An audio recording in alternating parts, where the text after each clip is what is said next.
दिल को मेरे या खुदा दे जिंदगी वतास की, शाह अब्दुल हई मकबूल दुआ के वास्ते।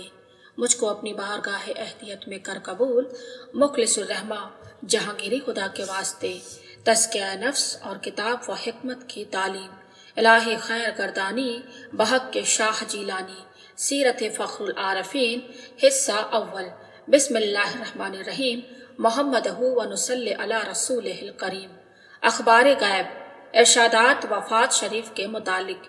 हमारे हज़रत क़िबला रज़ियल्लाहु अन्हु ने कई साल पेशतर अपनी वफ़ात शरीफ के बारे में वक्तन फ़वक्तन तमाम उमूर बयान कर दिए थे। मसलन ये कि आप रज़ियल्लाहु अन्हु की वफ़ात शरीफ का दिन क्या होगा, कौन सा महीना होगा और अलालत तबअ मुबारक और जानशीने वगैरह तमाम अमूर इस कदर तफसील और जामियत के साथ बहुत पेशतर फरमा दिए थे कि किसी बात में महल तरद्दुद इश्तबाह बाकी नहीं रहा था, और जिस कदर की फरमा दिया कि वह सब हर्फ बहर्फ पूरा हुआ। मगर तर्ज बयान इन अमूर के इजहार में इस किस्म का होता था कि सब कुछ फरमा जाते मगर सुनने वाले यही ख्याल करते कि अभी ये बहुत दूर की बात है, बहुत पहले फरमा दी गई है। और आप रज़ियल्लाहु अन्हु का ऐसी तर्ज को इख्तियार फरमाना इसलिए था कि पर्दा की बात पर्दा ही में रहे और गमो अलम के हंगामे खादिमों और गुलामों में अभी से बर्पा ना होने लगे। चुनांचे जब वह मर्ज शुरू हुआ जिसमें वफात हुई तो सब इसी गफलत में रहे कि यह वह मर्ज नहीं है, न ये वक्त है जिसमें वफात शरीफ होगी। जब विसाल हो गया और वफात शरीफ के बारे में वक्तन फवक्तन जो भी इरशादात हुए, जब इन सब पर नजर की गई तो उस वक्त हर एक ने समझा कि कौन सी बात है जिसे पहले से नहीं फरमाया गया था। तर्ज कलाम इस बारे में यह था कि हम पर एक मुसीबत बीमारी आने वाली है। इस मुसीबत के रेले में चले गए रह गए। इस बीमारी में हम जा भी सकते हैं और बच भी सकते हैं। इस तर्ज कलाम से और मिस्ल इसके दूसरे इरशादात से लोगों ने अपने जी की तसल्ली के पहलू निकाले और तावीलों से अपने दिल को समझाते कि वक्त आखिर अभी नहीं आया। नादिरुल वजूद हजरात औलिया अल्लाह। हज़रत गौसुल आज़म रज़ियल्लाहु अन्हु ने फरमाया, वह औलिया अल्लाह नादिरुल वजूद हैं जिन्हें आसार मौत से कब्ल आलम गैब से मौत की इत्तला दी जाती है। इरशादात वफात अपने मकाम में है, गर्ज वह कौन सी बात थी जिसका ताल्लुक आप रज़ियल्लाहु अन्हु के इस आलम से पर्दा अख्तियार करने की बाबत था और उसे आप रज़ियल्लाहु अन्हु ने पहले से नहीं फरमाया था। ये तमाम इरशादात वफात शरीफ के तहत उन्वान दूसरे हिस्से में लिखे गए हैं। यूरोप की जंग अजीम। 1914 का वाक़या है कि दिल्ली से आप रज़ियल्लाहु अन्हु का एक मुरीद व गुलाम बकद्र हाजिरी चला। ये यूरोप के महारबा अज़मा का इब्तदाई ज़माना था। हकीम अजमल खान साहब मरहूम ने इनसे नहायत ही तमन्ना व आरज़ूमंदी के साथ कहा कि इस लड़ाई के निस्बत मालूम करना और अर्जी करना कि इस जंग के अंजाम को जानने का नहायत इश्तियाक है।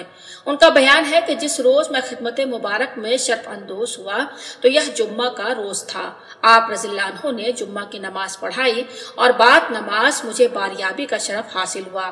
कोई एक हरफ अर्श करने न पाया था कि आप रज़ियल्लाहु अन्हु ने खुद इरशाद फरमाया, हकीम अजमल खान साहब से हमारी चार चश्मे मुलाकात तो नहीं मगर वह हमसे हुस्न अकीदत रखते हैं। जब यह लड़ाई शुरू हुई तो यहाँ आकर कुछ लोगों ने हमसे कहा कि इस जंग में क्या होगा। हमने कहा कि हम इल्मे गैब थोड़ा ही जानते हैं जो हमसे पूछते हो। कुछ ने कहा अच्छा इस्तिखारा कर लीजिए और इस्तिखारा से जो मालूम हो उसे जाहिर फरमा दीजिए, मगर हम खामोश रहें। इन लोगों को कोई जवाब न दिया। अलबत्ता हमने जंग शुरू होने से पहले एक ख्वाब देखा कि हम इस खानकाह के सहन में खड़े हैं और लोगों का एक जमघट है जो मस्जिद के बाहर मैदान में मौजूद है और ये लोग निहायत गौर से मुझे देख रहे हैं। अल्फाज मुबारक ये थे, हमें ताक रहे हैं। उनकी टोपियां अंग्रेजी टोपी की तरह छज्जावाज थी मगर वजह दूसरी थी। बाद में लोगों ने हमें बताया कि टोपी की यह वजह जर्मन वालों की है। इस मजमा के कुछ लोगों को देखा कि उनके हाथों पर एक लाश है जिसे उन्होंने अपने हाथों पर उठा रखा है। मालूम हुआ कि हमारे पास फरियादी आए हैं। हमने जानिबे मशरिक नजर उठाकर देखा तो आसमान पर बड़े बड़े हरफों में ये लिखा हुआ नजर आया, अमरीका। इस मकाम पर आप रज़ियल्लाहु अन्हु रुक गए और कुछ देर सुकूत फरमाया। हमने ये ख्वाब देखा था। इसके 1-2 रोज बाद यहाँ आकर लोगों ने हमसे कहा कि यूरोप के बादशाहों में एक बड़ी लड़ाई शुरू हो गई है, जर्मनी ने ऐलान जंग कर दिया है। फिर फरमाया, हमने एक ख्वाब में ये भी देखा कि शाह इंग्लिस्तान और शाह जर्मनी दोनों यहाँ आए। एक और साहब से तफसीलन फरमाया था कि यहाँ आकर एक बादशाह हमारे सिरहाने और एक पाइती खड़े हो गए। उस वक्त हम लेटे हुए थे। इसके बाद जरा सुकूत फरमाया और फिर बिल्कुल आहिस्ता से और हल्की आवाज से फरमाया, ये लड़ाई 5 बरस रहेगी। इसके बाद दूसरा कलाम शुरू कर दिया। जब ऑस्ट्रिया का वलीअहद सर्बिया वालों के साजिश से बमकाम सराजिव कत्ल हुआ और जर्मनी ने ऑस्ट्रिया को अपने साथ लेकर बेल्जियम, फ्रांस, इंग्लैंड और रूस के खिलाफ जंग की और इस जंग ने ख्यालात आम्मा के खिलाफ निहायत तवील खींचा और अमेरिका भी जंग में शरीक हुआ और यह जंग 5वें बरस में पहुंचकर बाद शिरकत अमेरिका, इंग्लिस्तान और उसके इत्तेहादियों के हक में खत्म हुई।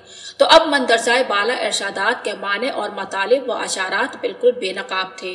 वह सब कुछ ज़ुहूर में आया जो आप रज़ियल्लाहु अन्हु ने फरमा दिया था। अमेरिका का इत्तेहादियों के साथ शरीक होकर जंग करना और उस वक्त शरीक होना जबकि शिकस्त और फतह तराजू के दोनों पलड़ों में तुल रही थी और ज्यादातर इसी वजह से जर्मन को शिकस्त नसीब हुई। लड़ाई के पहले साल में ये बातें किसी के वहम और गुमान में भी नहीं आ सकती थी, लेकिन ये वही बातें हैं जो हमारे हजरत रज़ियल्लाहु अन्हु ने इस लड़ाई के बिल्कुल शुरुआत के दिनों में अपने खादिमों के सामने आम तरीकों से बयान फरमाई थी।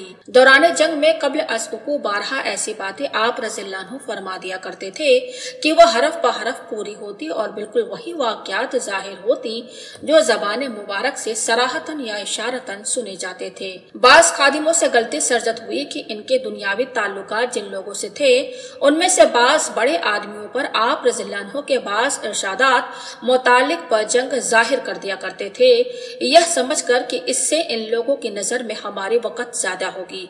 इन खादिमों से एक बार इरशाद हुआ, तुम तो हमारी बातें समझते हो, और उस वक़्त से आप रज़ियल्लाहु अन्हु ने लड़ाई का तस्करा बिल्कुल मौकूफ कर दिया। गोया दुनिया में लड़ाई का वजूद ही नहीं रहा। यह इख्तिताम जंग से 1 साल पेशतर का वाक़या है। इस जंग अजीम के आखिरी जमाने में जनाब इस्तफाजुर रहमान खान ने ख्वाब देखा कि शाह इंग्लिस्तान और मेजर जर्मनी एक मजलिस में है और हमारे हज़रत रज़ियल्लाहु अन्हु को अपने बीच में डाला है और इस वास्ता से चाहते हैं कि सुलह हो जाए। वाक़यात जंग की रोजाना रिपोर्ट। जनाब डिप्टी मुस्तफिजुर रहमान खान साहब ने फरमाया कि उनके साले मियां यहया ने ख्वाब देखा, कोई शख्स कहता है कि तुम्हारे पीरो मुर्शिद के रूबरू जंग के मामलात रोजाना पेश हुआ करते हैं और आप रज़ियल्लाहु अन्हु जो हुक्म देते हैं बस वही होता है। कहने वाले ने उसी ख्वाब में ये भी कहा कि अगर तुम लोग इस बात का यकीन नहीं करोगे तो तुम्हें नुकसान पहुंच जाएगा। यह ख्वाब हज़रत किबला की खिदमत में अर्ज किया गया तो आप रज़ियल्लाहु अन्हु ने फरमाया, अल्लाह जिंदा है और हम मुर्दा। अल्लाह जाने इसमें क्या भेद है कि सालेह और नेक बख्त लोग ऐसे मुबशरात देखते हैं। जंग बल्कान। अजन जुमला यह है कि 1914 की मुलहमा अज़मा वर्ल्ड वार से पेशतर जब सर्बिया, बल्गारिया और यूनान वगैरह बल्कानी रियासतों ने मुतहिद तरीके से तुर्कों पर हमला किया तो आप रज़ियल्लाहु अन्हु ने फरमाया कि एक रोज़न है, उसमें से नहायत तल्ख गोलियां आ रही हैं। इसके बाद एड्रियानोपोल की खबर अखबारात में शाया की और तुर्कों के हाथ से एड्रियानोपोल के निकल जाने के वाक़या का बास अकीदतमंद खुद्दाम को निहायत रंज हुआ। आप रज़ियल्लाहु अन्हु के खलीफा साहब से एक अकीदतमंद ने दिल्ली में इस अम्र का इंकशाफ चाहा कि तुर्कों का इक़्तिदार एड्रियानोपोल पर क्या अब दोबारा न होगा, और आप रज़ियल्लाहु अन्हु के खुद्दाम आपस में एक दूसरे से इस हादसे पर इजहार रंज व अफसोस करते हुए जब इस शब बिस्तरों पर सोने के लिए जाने लगे तो एक खलीफा साहब ने सबसे कहा कि आज रात अगर कोई साहब ख्वाब में कुछ देखे तो सबसे बयान कर दे। चुनांचे उस रात मौलवी अमानुल्लाह ने ख्वाब देखा कि हज़रत किबला फील्ड मार्शल एक बड़े फौजी अफसर की वर्दी में मलबूस हैं और इसे किला एड्रियानोपोल की फसील पर तशरीफ रखते हैं। इस ख्वाब से ये बात उसी वक्त समझ ली गई कि ये किला तुर्कों के कब्जे में इंशाअल्लाह दोबारा आएगा और अब जरूर तुर्कों की कोई फतह होने वाली है। इसके थोड़े अरसे के बाद ये खबर शाया हुई कि सिलिस्त्रा के मोर्चों पर तुर्कों ने बल्गारियों को शिकस्त फाश दी। फिर खबर आई कि अनवर पाशा ने आगे बढ़कर एड्रियानोपोल फतह कर लिया। एक तरह से तुर्कों की बात रह गई। राह तरक्की इस्लाम। دوران جنگ عظیم 1914 میں کچھ خداموں نے خیال کیا کہ اسلام اور اہل اسلام کی ترقی اور بہتری آیا اس جنگ میں مضمیر ہے یا علم الہی میں ملت اسلامیہ کے قشار کار اور فلاح و بہبود کی کوئی دوسری راہ ہے۔ یہ خیالات اور یہ خطرات قلوب میں گزرتے رہے، مگر یہ ذرات کسے ہو سکتی تھی کہ مقدرات الہیہ اور اسرار غیبیہ کے انکشاف کی آپ رضی اللہ عنہ سے درخواست کرتا۔ ایک روز خود ہی بعض خادموں سے آپ رضی اللہ عنہ نے ارشاد فرمایا، فرضیہ نماز کی پابندی راہ نجات ہے، ہو سکے تو آپ لوگ ایک انجمن صلاۃ قائم کر دے اور ایک ایسا ہماگیر نظام پیدا کر دے کہ شہروں اور قصبوں کے علاوہ کریا اور گاؤں گاؤں میں پابندی نماز کی تحریک مستقل طریقے سے پھیل جائے، مگر یہ کام خالصاً اللہ کی رضا کے لیے کیا جائے، چندہ اس کام کے لیے نہ کیا جائے، اور عامت المسلمین کے لیے تحریک و ترغیب نماز جاری رکھی جائے، اور نماز کی برکتوں اور فضیلتوں سے عامت المسلمین کی آگاہی کا بندوبست کیا جائے۔ جو مسلمان کی پابند نماز ہوگا وہ روزے کے لیے بھی خود ہی رغبت کر سکتا ہے، اور اسی پابندی نماز کی بدولت دیگر فرائض اور واجبات کے لیے اس کا میلان تباہ ہو جائے گا۔ تنظیم ملت کی واحد راہ۔ آدمی نماز کی وجہ سے بہت برائیوں سے بچ سکتا ہے۔ ان الصلاۃ تنہی عن الفحشاء والمنکر، نماز فواحش اور منکرات سے روکنے والی ہے، اور اسی نماز باجماعت کی پابندی سے مسلمانوں میں تنظیم اور اتحاد و اتفاق بھی پیدا ہوگا۔ طریقہ کار۔ اس انجمن کے قواعد و ضوابط اور طریقہ کار کا ایک خاکہ بھی زبان مبارک سے فرمایا گیا تھا، اور ابتدائی طریقہ کار یہ تجویز فرمایا کہ پہلے اپنے گھر سے پھر اپنے قریے سے اس کام کو شروع کیا جائے، لوگوں میں یہاں استقامت پیدا ہو جائے، یعنی شوق نماز وقتی اور ہنگامی جوش کی طرح نہ ہو بلکہ پختہ اور دائمی ہو جائے، اور عادت نماز قلوب میں راسخ ہو جائے، تب دوسرے قریہ اور دوسرے مقام اور دوسرے شہر میں یہ تحریک پھیلائی جائے، اور مقصود یہ ہے کہ مسلمانوں میں کوئی ایک بھی بے نمازی نہ رہنے پائے، اور جب ایسا ہو جائے گا تو ایک اتفاق مسلمانوں میں رحمت الہی سے آ جائے گا۔ میں تو اب اس کام کا نہیں رہا، ہو سکے تو تم لوگ اس کام میں کوشش کرنا، یہی ہے اہل اسلام کی ترقی و بہبود اور کشادکار کی اصلی راہ۔ اس سلسلے میں بعض خدام نے کام شروع کیا تھا، لیکن تھوڑے ہی عرصے کے بعد آپ رضی اللہ عنہ نے دنیا سے پردہ فرمایا، اور آپ رضی اللہ عنہ کے پردہ کرنے کے بعد فتنہ ارتداد ہندوستان میں پھیل گیا۔ اس وقت یہ تحریک تبلیغ و اشاعت اسلام اور تنظیم و اشاعت اسلام یا انجمن اصلاح المومنین یا انجمن طاقت الصلاۃ وغیرہ مختلف ناموں سے نہایت وسعت اور زور شور کے ساتھ ہر جگہ پھیل گئی۔ بعض روسا نے بھی اس میں حصہ لیا، اور اس تحریک کی بدولت مسلمانوں میں ایک اتفاق بھی پیدا ہوا، اور بکھری ہوئی کڑیاں ایک دوسرے سے مل کر ایک قوی اور مضبوط زنجیر کے سلسلہ دراز کا پیدا ہونا ایک دفعہ تو مشاہدہ میں آیا، اور اس طرح وہ منشاء مبارک پورا ہوا کہ یہ تحریک ہر جگہ نہایت وسعت کے ساتھ پھیلنے لگی، مگر تھوڑے عرصے بعد پھر ہم لوگوں پر غفلت طاری ہو گئی۔ تحریک نماز با جماعت کہاں؟ نفس نماز سے وہ سستی اور غفلت اور کاہلی ہے کہ علامان اور مسلمان اپنی ترقی اور بہتری کے راستے کو چھوڑ کر پھر پستی میں جا گرے۔ لیکن ہمارے حضرت رضی اللہ عنہ کے اس ارشاد کی ضرورت اور اہمیت اور نفع بخشی اپنی جگہ پر بدستور ہے۔ مسلمانوں کے لیے راہ نجات یہی ہے کہ مسلمان ہو جائے۔ اب لوگوں کو تحریک، احیاء دینداری اور پابندی نماز کے منافع و فوائد کا انکار تو نہیں ہے، مگر منافع اور فوائد نماز کے روحانی پہلو پر کما حقہ نظر ہم عامت المسلمین کی نہیں ہے، اور وہ مسلمان کی دنیا کی کسی بلندی اور برتری کے مقام پر ہے، اپنے لیے خدمت گزاری ملت کی راہ قرآن میں تلاش نہیں کرتے، اور اپنا راستہ صحابہ کرام رضی اللہ عنہم اور اہل بیت اعظام اور سلف صالحین کے اعمال میں نہیں ڈھونڈتے، بلکہ یورپ کے حکماء اقلا کے اقوال و اعمال میں اپنی راہ ترقی کی جستجو کرتے ہیں۔ یہ ہے دور حاضرہ کا حال۔ وَلَعَلَ اللَّهَ يُحْدِثُ بَعْدَ ذَلِكَ أَمْرًا، رحمت الہیہ سے کیا بعید ہے کہ پردہ غفلت اٹھ جائے اور کاروان راہ گم کردہ کو نشان منزل نظر آ جائے۔ وَمَا ذَلِكَ عَلَىٰ اللَّهِ بِعَزِيزٍ۔ بڑے بڑے مقامات۔ ماسٹر رحمت علی سے فرمایا، ہم نے خواب میں دیکھا کہ یہاں 2 مکان بنے ہیں، उनमें आदमी तो नहीं देखते, मगर ये मालूम हुआ कि इनको किसी हिंदुस्तानी रईस ने बनवाया है ताकि अयाम उर्स में लोग इन मकानात में कयाम किया करें। जैसे कि अजमेर शरीफ और बगदाद शरीफ में ताजिरों और सेठ लोगों ने जायरीन के लिए मकानात बनवा दिए हैं। मालूम नहीं ये हमारी हयात में होगा या हमारे बाद, अल्लाह को मालूम है। नई शान का ज़ुहूर। फरमाया हम एक नए ढब और नए तर्ज और किमाश के आदमी हैं। किसी जमाने में लोग यहाँ बहुत दूर दूर से आएंगे कि चलो देख आए। मालूम नहीं इसमें क्या खुदा की मसलहत है कि हम हिंदुस्तान और बंगाल में मशहूर हैं। हम बंगाल के रहने वाले, हिंदुस्तान से हमारा क्या काम।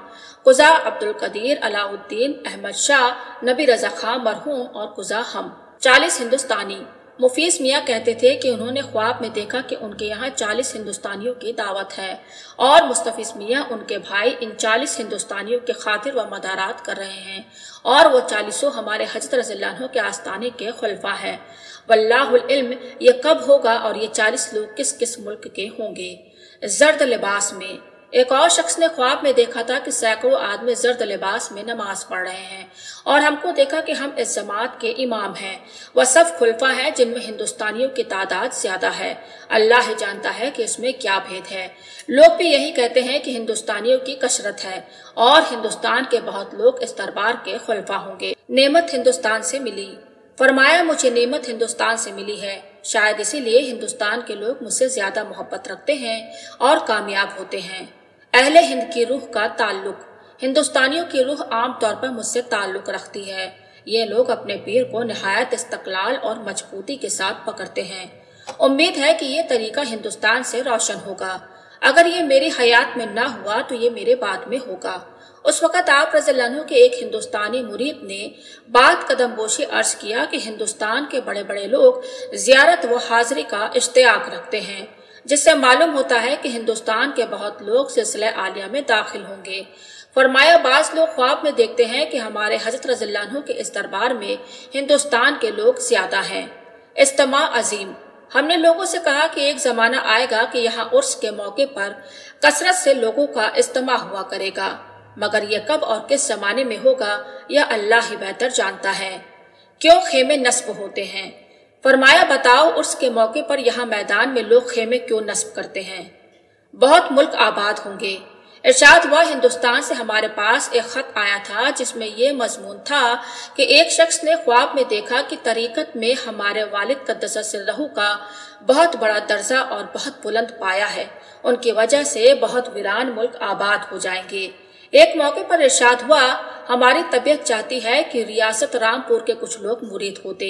अंदाज से मालूम होता है कि वहाँ के लोगों के दिलों में कुछ गर्मी और अहले तरीकत के साथ कुछ मोहब्बत पैदा हो गई है और मालूम होता है कि कुछ लोग दक्कन, काबुल और कुछ लोग इस्तांबुल वगैरह के मुरीद होंगे। ख्वाजा अब्दुल कदीर बनारसी ने हमसे अपना यह ख्वाब बयान किया था कि मुझसे दादा हजरत क़द्दस सिर्रहू ने फरमाया कि तुर्किस्तान के लोग भी इस सिलसिले आलिया में दाखिल होंगे।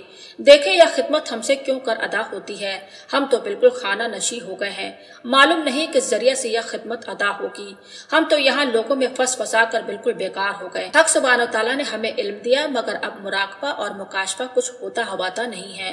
तुम लोगों से अगर हो सके तो अभी वक्त है, तंदुरुस्ती और जवानी बाकी है। जिस तरह हमने किया तुम भी उसी तरह रियासत कर लेना। यहाँ मस्जिद बनेगी। साहिब मियाँ ने फरमाया कि हजरत रज़ियल्लाहु अन्हु किबला कालीपुर तशरीफ ले गए। एक बार आप रज़ियल्लाहु अन्हु ने सहरा और दामन कोह की तरफ जाने का कसद फरमाया। मैं भी पीछे पीछे हो लिया। जाते जाते आप रज़ियल्लाहु अन्हु एक पीपल के दरख्त के नीचे कुछ ठहरे। इतने में मैं भी पहुंच गया। मुझे देखकर आप रज़ियल्लाहु अन्हु ने फरमाया यह दरख्त कहता है कि मैं काटा जाऊंगा और यहाँ मस्जिद बनेगी। इसके बाद आप आगे तशरीफ ले गए।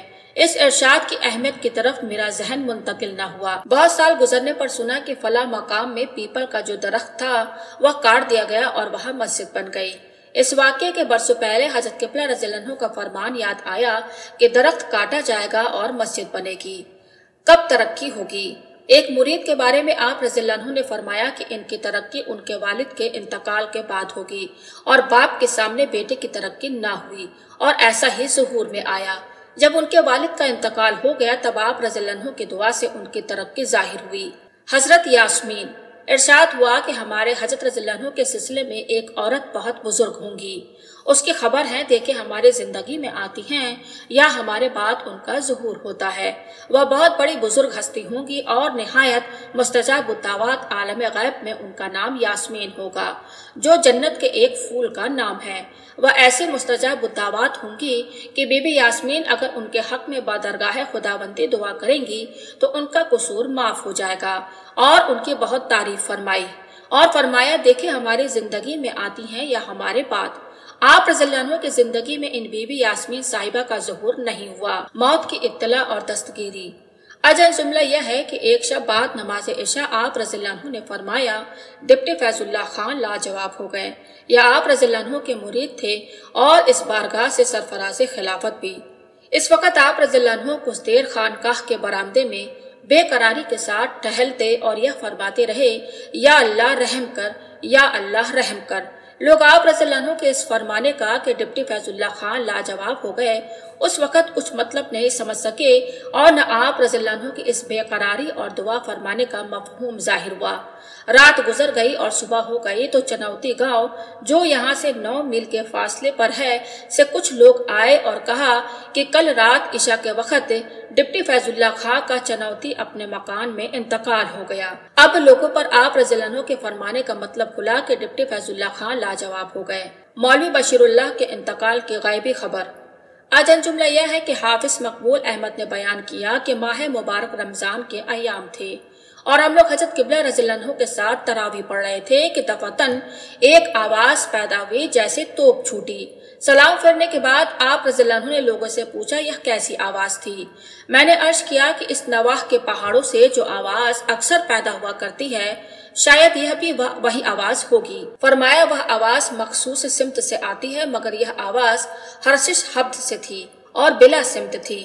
یہ فرما کر آپ رضی اللہ عنہ بے قراری کے ساتھ ٹہلنے لگے اور بار بار یہ الفاظ زبان مبارک پر جاری تھے، یا اللہ تو رحم کر، یا اللہ تو رحم کر۔ یہ کیسی آواز تھی؟ نماز فجر کے بعد حجرہ شریف کے اندر خلوت میں تشریف لے جانے کا معمول تھا، مگر اس روز نماز فجر کے بعد بھی بے چینی اور بے قراری کے ساتھ برآمدے میں ٹہلتے رہے۔ آپ رضی اللہ عنہ کا دستور شریف تھا کہ جب کبھی اضطراب اور جوش ہوتا تو ایک وقار شاہانہ کے ساتھ چپ چاپ ٹہلنا شروع کر دیتے تھے اور اس حال میں لوگوں سے بہت کم کلام فرماتے تھے۔ دوپہر سے پہلے چند آدمی مولوی بشیر اللہ صاحب کے مکان سے آئے جو یہاں سے 10 میل دور تھا اور کہا کہ کل رات نماز تراویح کے بعد مولوی بشیر اللہ صاحب کا انتقال ہوا۔ یہ بزرگ آپ رضی اللہ عنہ کے مرید اور خلیفہ تھے۔ اس خبر کو سن کر آپ نے فرمایا مولوی بشیر اللہ بزرگ آدمی تھے، کسی نے پہچانا نہیں۔ اب ہم لوگوں نے سمجھا کہ وہ توپ چھوٹنے کسی آواز عالم غیب سے ان کے حادثہ انتقال کا اعلان تھا، اور آپ رضی اللہ عنہ کا بے قرار ہونا اور دعا فرمانا یہ آخری وقت میں ان کے حال پر آپ رضی اللہ عنہ کا اظہار شفقت و کرم تھا۔ کب اور کہاں؟ اجن جملہ یہ ہے کہ آپ رضی اللہ عنہ کے ایک بزرگ مرید فرماتے تھے کہ ایک روز حضرت قبلہ رضی اللہ عنہ نے کچھ انداز بے قراری کے ساتھ چند بار یہ فرمایا، کب اور کہاں؟ پھر ارشاد ہوا مولوی محب اللہ ہمارے ایک شاگرد اور مرید بکسر میں ہیڈ مولوی ہیں، ہم سے محبت رکھتے ہیں اور بصفت اور تعریف فرمائی۔ ہمارے ایک اور شاگرد مولوی مبین الحق جو کانپور میں رہتے ہیں اس وقت چہرے مبارک پر افسردگی اور رنج و الم کے آثار ظاہر ہوئے اور بے قراری کے ساتھ فرمایا کون اور کہاں؟ تھوڑی دیر کے بعد آپ رضی اللہ عنہ لوگوں سے بات چیت میں مشغول ہو گئے اور پھر وہ الفاظ زبان پاک پر جاری نہ ہوئے، کون اور کہاں؟ یہ ایک غیر معمولی واقعہ تھا۔ آپ رضی اللہ عنہ کی اس اضطراب اور بے قراری اور آپ رضی اللہ عنہ کے ان الفاظ پر لوگوں نے غور کیا لیکن کچھ سمجھ میں نہیں آیا۔ سب دم بخود رہے انداز سے صرف اتنا سمجھے کہ عالم غیب سے کوئی خبر آئی ہے جس کا تعلق مولوی محب اللہ اور مولوی مبین الحق ان دونوں میں سے کسی ایک کے ساتھ ہے، اور ان اصحاب میں سے کسی ایک کی طرف سے آپ رضی اللہ عنہ کو کوئی تشویش ہے۔ چند روز کے بعد آپ رضی اللہ عنہ نے اپنے ان بزرگ مرید کو جن کے سامنے یہ واقعہ ہوا تھا اور جو یوپی کے رہنے والے تھے حکم فرمایا کہ اگر ہو سکے تو بکسر جانا۔ انہوں نے حکم کی تعمیل کی۔ बक्सर में मौलवी मुहिबुल्लाह साहब के लड़के से इत्तफाकिया तौर पर मुलाकात हुई तो मालूम हुआ कि इतने दिन हुए मौलवी मुहिबुल्लाह साहब ने दुनिया से इंतकाल किया। अब समझे कि हजरत किबला रज़ियल्लाहु अन्हु की अफसुर्दगी और बेकरारी और बक्सर और कानपुर के दो असहाब का तज़किरा और बार बार यह फरमाना कि कौन और कहां, इन सब बातों का ताल्लुक इसी हादसे से था।